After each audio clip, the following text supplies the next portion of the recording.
जयकारा शेरवा दीदा।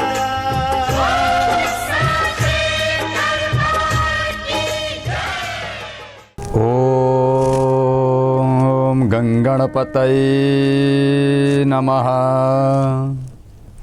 ओम ऐं ह्रीं क्लीं चामुण्डायै विच्चे। ओम सं सरस्वत्यै नमः। बोलो जगदम्बा माता की जय।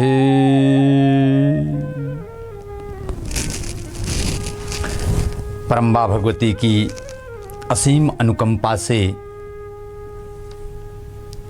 माता रानी के विशेष आशीर्वाद से शारदीय नवरात्र के चतुर्थ दिवस में हम लोग माँ भगवती के दिव्य आराधना के लिए संकल्पित हैं।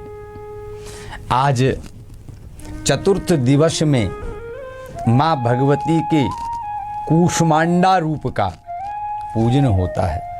प्रथमम शैलपुत्री च द्वितीयम ब्रह्मचारिणी तृतीयम चंद्रघंटेति कूष्मांडेति चतुर्थकम। आज जो चतुर्थ पूजा है ये कूष्मांडा माता है। ये माँ का ये नाम कैसे पड़ गया, आखिर क्या रहस्य है, कैसा स्वरूप है और इस पूजन को करने से क्या होता है, भक्त को क्या प्राप्त होता है, ये सारी चीज आपको सुनने के लिए मिलेंगी। माँ भगवती का पूजन श्रद्धा भाव से युक्त होकर के हम लोगों ने करना चाहिए। वर्ष में 4 नवरात्रियां आती हैं। 2 गुप्त नवरात्रि है जिसमें साधक लोग अपनी साधना करते हैं, और 2 प्रत्यक्ष नवरात्रि हैं जो चैत और इस आश्विन मास में आती है। तो इस समय ये आश्विन मास के शुक्ल पक्ष की चतुर्थी तिथि, जिसको हम लोग कूष्मांडा माता के पूजन के माध्यम से जानते हैं।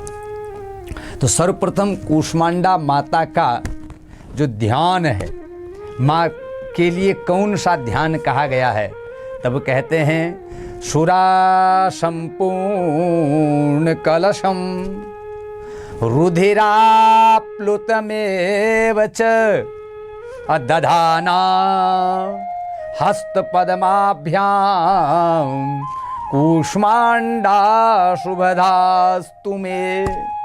ऐसी कूष्मांडा माँ में शुभदा अस्तु, मेरा कल्याण करने वाली हों, ऐसा दिव्य आपने स्तवन किया। और माँ दुर्गा के चौथे स्वरूप का नाम कूष्मांडा है। अपनी मंद हल्की हंसी के द्वारा अंड अर्थात ब्रह्मांड को उत्पन्न करने के कारण इन्हें कूष्मांडा देवी के नाम से जाना जाता है। जब सृष्टि का अस्तित्व नहीं था, चारों ओर अंधकार ही अंधकार परिव्याप्त था, तब इन्हीं ने अपने ईसत हास्य हल्की मुस्कान से ब्रह्मांड की रचना की थी। अतः यही सृष्टि की आदि स्वरूपा आदि शक्ति हैं। इनके पूर्व ब्रह्मांड का अस्तित्व था ही नहीं, इससे पहले ब्रह्मांड का अस्तित्व ही नहीं था। तो सज्जनों, ऐसा दिव्य स्वरूप है। इनका निवास सूर्य मंडल के भीतर के लोकों में है। सूर्य लोक में निवास कर सकने की क्षमता और शक्ति केवल इन्हीं में है। सूर्य लोक में निवास कर सकने की शक्ति क्षमता केवल इन्हीं में है। जयकारा शेरवा दीदा।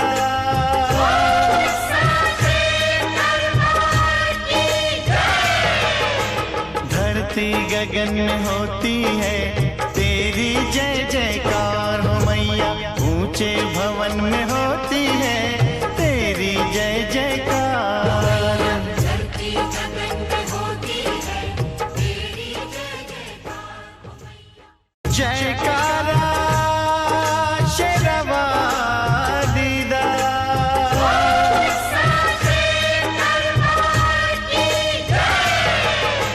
धरती गगन में होती है तेरी जय जयकार हो मैया, ऊंचे भवन में होती है तेरी जय जयकार।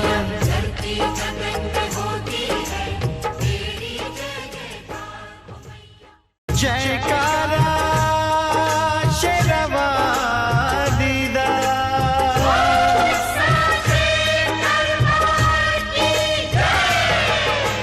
धरती गगन में होती है तेरी जय जयकार हो मैया, ऊंचे भवन में होती है तेरी जय जयकार। धरती गगन में होती है तेरी जय जयकार हो मैया। चलो बुलावा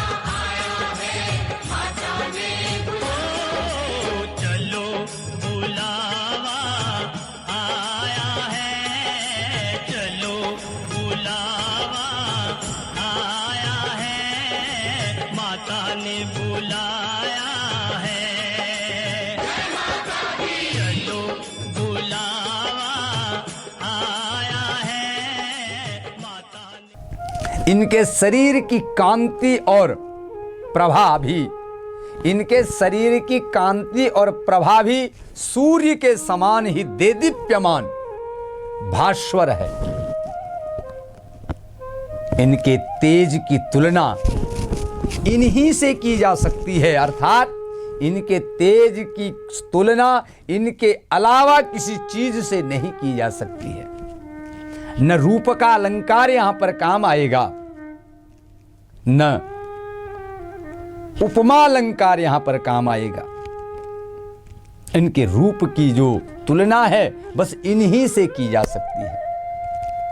अन्य कोई भी देवी देवता इनके तेज और प्रभाव की समानता नहीं कर सकते हैं। अन्य कोई देवी देवता इनके तेज और प्रभाव की समानता नहीं कर सकते। इन्हीं के तेज और प्रकाश से दसों दिशाएं प्रकाशित हो रही हैं। ब्रह्मांड की सभी वस्तुओं और प्राणियों में अवस्थित तेज, वर्तमान तेज, विद्यमान तेज इन्हीं की छाया है। इनकी 8 भुजाएं हैं, अतः यह अष्टभुजा देवी के नाम से भी विख्यात हैं। इनके 7 हाथों में क्रमशः कमंडलु, धनुष, बाण, कमल पुष्प, अमृतपूर्ण कलश, चक्र तथा गदा है। 8वें हाथ में सभी सिद्धियों और निधियों को देने वाली जपमाला विद्यमान है। इनका वाहन सिंह है। संस्कृत भाषा में कुष्मांडा, संस्कृत भाषा में कुष्मांडा कुम्हड़े को कहते हैं। कुम्हड़ा, संस्कृत में कुम्हड़े को कुष्मांडा कहते हैं। और बलियों में कुम्हड़े की बलि इन्हें सर्वाधिक प्रिय है। इसके कारण से भी ये कुष्मांडा कही जाती हैं। ये मां का स्वरूप है, क्यों कुष्मांडा कही जा रही है। और नवरात्र पूजन के चौथे दिन, चतुर्थ दिन कुष्मांडा देवी के स्वरूप की ही उपासना की जाती है। इस दिन साधक का मन अनाहत चक्र में अवस्थित होता है। योग की भाषा है। तो अनाहत चक्र में अवस्थित रहता है। अतः इस दिन उसे अत्यंत पवित्र और निश्चल मन से कुष्मांडा देवी के स्वरूप को ध्यान में रखकर पूजा उपासना के कार्य में लगना चाहिए। निश्चल मन से, मन में व्यग्रता नहीं होनी चाहिए। ऐसे माँ भगवती के ध्यान में उसे लगना चाहिए। माँ कूष्मांडा की उपासना से भक्तों के समस्त रोग शोक विनष्ट हो जाते हैं। इनकी भक्ति से आयु, यश, बल और आरोग्य की वृद्धि होती है। वह व्यक्ति रोगी नहीं होगा, बलवान होगा, उसे यश की प्राप्ति होगी और वह दीर्घायु होगा। माँ कूष्मांडा अत्यल्प सेवा और भक्ति से भी प्रसन्न होने वाली हैं, शीघ्र प्रसन्न होने वाली हैं। यदि मनुष्य सच्चे हृदय से इनका शरणागत बन जाए, यदि मनुष्य सच्चे हृदय से इनका शरणागत बन जाए, तो फिर उसे अनंत अत्यंत सुगमता से परम पद की प्राप्ति हो जाती है। अगर मनुष्य इनका शरणागत बन जाए तो उसे अत्यंत सुगमता से, सरलता से परम पद की प्राप्ति हो जाती है। हमें चाहिए कि हम शास्त्र पुराणों में वर्णित विधि विधान के अनुसार माँ दुर्गा की उपासना और भक्ति के मार्ग पर अहरनिश अग्रसर हों, क्योंकि यह शास्त्र विधि मुत्सृज्य वर्तते काम कारतः। अपने मन से शास्त्र के विधान को छोड़कर जो व्यक्ति मनमाना आचरण करता है, उसे न भक्ति मिलती है, न सिद्धि मिलती है, न मुक्ति मिलती है।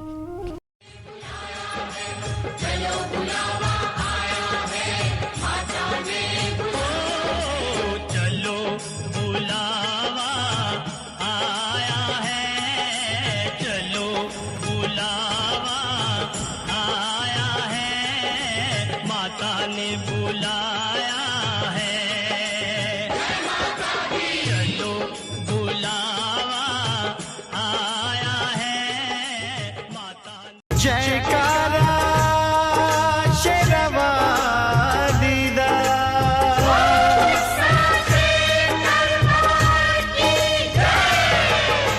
धरती गगन में होती है तेरी जय जयकार हो मैया। ऊंचे भवन में होती है तेरी जय जयकार। धरती गगन में होती है तेरी जय जयकार हो मैया। जयकारा शेरवा दीदा,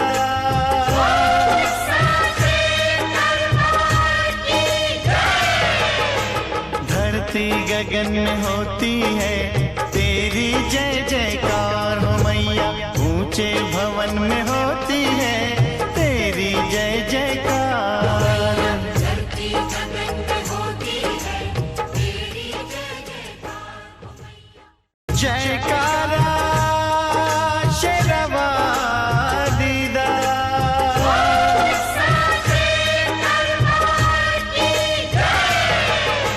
धरती गगन में होती है तेरी जय जयकार हो मैया। ऊंचे भवन में होती है तेरी जय जयकार।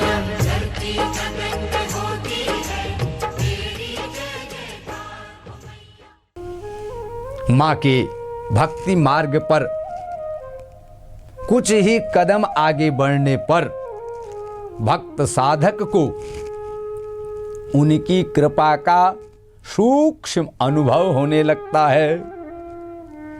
यह दुख स्वरूप संसार उसके लिए अत्यंत सुखद और सुगम बन जाता है। माँ की उपासना मनुष्य को सहज भाव से भव सागर से पार उतारने के लिए सर्वाधिक सुगम और श्रेयस्कर मार्ग है, सबसे सरल मार्ग है। माँ कूष्मांडा की उपासना मनुष्य को आधियों व्याधियों से सर्वदा मुक्त करके उसे सुख समृद्धि और उन्नति की ओर ले जाने वाली है। बहुत सुंदर बताया। आपकी सारी बाधाएं दूर हो जाएंगी, आपको उन्नति का मार्ग प्रशस्त हो जाएगा। अतः अपनी लौकिक पारलौकिक उन्नति चाहने वालों को इनकी उपासना में सदैव तत्पर रहना चाहिए। माँ का स्तवन वंदन करना चाहिए। तो सज्जनों, माँ का ये दिव्य स्वरूप पूरी ब्रह्मांड का कल्याण करने वाला है। इसका स्तवन करें, इसका पूजन करें। दुर्गा सप्तशती में जो ज्ञान है 700 श्लोकों में निबद्ध यह दुर्गा सप्तशती आपका कल्याण करने वाली है।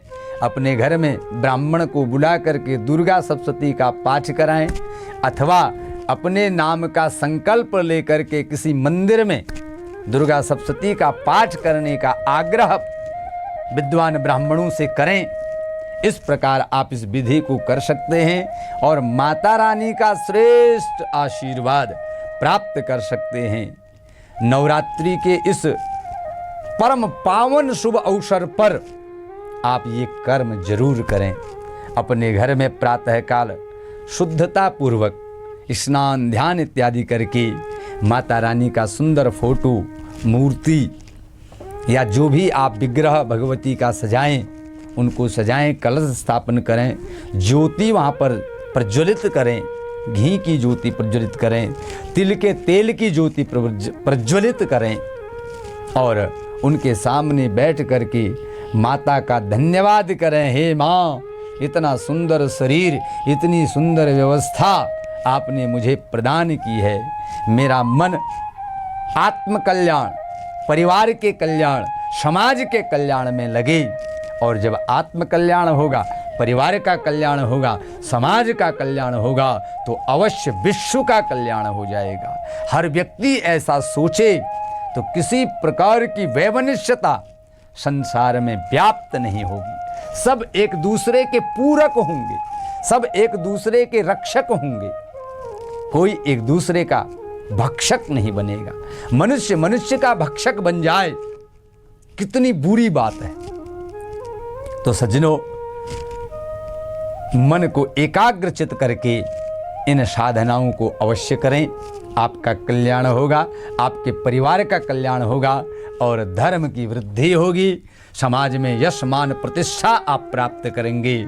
और धर्मो रक्षति रक्षितः, मैं बार बार आपको इस वेद की वाक्य को याद दिलाता रहता हूँ अपने कथा प्रवचनों में। धर्मो रक्षति रक्षितः, जो धर्म को रक्षित करेगा, जो धर्म की रक्षा करेगा, वह निरंतर धर्म से रक्षित होगा।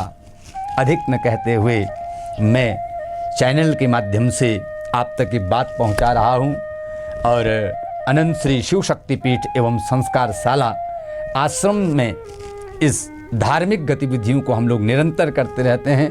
श्रीमद् हनुमद भक्ति प्रचार मंडल के द्वारा प्रत्येक शनिवार हम घर घर जा कर के निःशुल्क रूप से हनुमान चालीसा का 7 बार पाठ करते हैं। भगवती के उपासक श्री हनुमान जी का आशीर्वाद प्राप्त करते हैं। यह सब विधियां माँ भगवती के आशीर्वाद से हमारी चलती रहें और आप लोग एक सदमार्ग की ओर अग्रसर हों, यही प्रार्थना करते हुए आज चतुर्थ दिन की नवरात्रि के शुभ अवसर में आप सबके कल्याण की कामना करता हुआ, आप सबके कल्याण की कामना करता हुआ, मैं आचार्य डॉक्टर दिनेश चंद्र भारद्वाज सर्वे भवन्तु सुखिनः, सर्वे सन्तु निरामयाः, सर्वे भद्राणि पश्यन्तु, माँ कश्चित् दुख भाग भवेत्, यह घोषणा करता हुआ अपनी वाणी को विश्राम देता हूँ। और कल पुनः पंचम नवरात्रि के माँ भगवती के पंचम स्वरूप को लेकर के हम लोग यहाँ पर उपस्थित होंगे। तब तक के लिए जय माता दी। जयकारा शेरवा